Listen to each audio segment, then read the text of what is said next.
Did you know that individuals born in Asian countries are 3 to 12 times more likely to be infected with chronic hepatitis B? The fact is that 1 in 17 new immigrants in BC are infected, and many of them don't even know it. Most immigrants are not systematically tested, and vaccinations are not systematically provided. Hepatitis B is likely to go undiagnosed or untreated because the symptoms do not show up until the liver is severely damaged. Hepatitis B carriers have a 100 times higher chance of developing liver cancer. Because this is such a critically important health issue, S.U.C.C.E.S.S has brought together a group of experts and patients to discuss the problem and prevention of hepatitis B in our community. My biggest challenge as a specialist is with a patient who was diagnosed late, has end-stage disease or liver cancer. S.U.C.C.E.S.S is an immigrant serving organization for the last 40 years.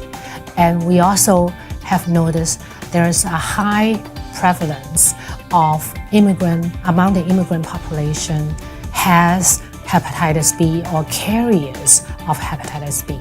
First and foremost of our goals is to ensure that we increase the awareness of hepatitis B among the immigrant population. At the very beginning, I didn't have any knowledge about Hep B. I feel severe headache, back pain, very tired, fatigue. Some people falsely think that they feel fine, they don't feel sick, and therefore they don't need to get tested. The top 3 most important things people can ask their family doctor is number 1, whether they have hepatitis B or not. Number 2, if they do have hepatitis B, what is the risk of them developing complications such as liver cancer? And number 3, when is the next time they need to see the doctor again? If you don't know whether you're infected with hepatitis B, there is a very simple blood test that your family doctor can order and find out for you.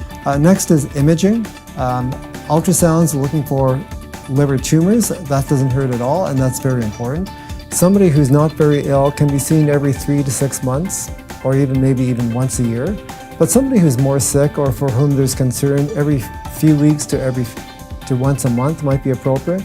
It is very important for everybody in our community to get educated about hepatitis B because Greater Vancouver has one of the world's highest prevalence of hepatitis B in our region. It is very important to realize that hepatitis B screening is not part of your routine medical checkup. If you don't ask specifically to check for hepatitis B, it is not automatically done. The one message I would give to families with somebody with hepatitis B is don't be ashamed of the diagnosis. There should be no stigma associated with hepatitis B. Rather, you should be helping your family member accept the diagnosis, and you should probably get tested yourself. You know that you have to be careful. It's something that you should not overlook it or treat it too lightly. You need to work it out not just with yourself, you need to work it out with your family. Please spread the word to friends, co-workers, and neighbors about hepatitis B. You could be saving a life. Hepatitis B does not discriminate. It can affect anyone. That is why it is critically important to talk to your doctor and get tested. For more information, go to hepb.successbc.ca.